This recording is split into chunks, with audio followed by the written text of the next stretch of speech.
Hello mga ka-store, nandito na tayo sa ating raffle, 10 pesos. 10 pesos lang, may 8 biscuit na kayo. 1 to 10 lang. So, dito tayo sa free coffee. Round 164. Okay, sir, si Sir Albert, the lover boy, ang bubunot ngayon. Okay, first of all, Tatlo lang ang bubunutin natin na maswerte. Atomy sa shake coffee. first number is Tatlo lang ang mahal ng kape. number 9. Sus, B9. No? Number 9, si Sir Ronnie. Pero Ronnie,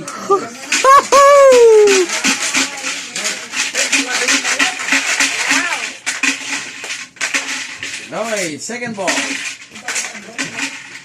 Oo, pag nabunot yung number mo, mayroon kang biskwit ulit. Hindi kape.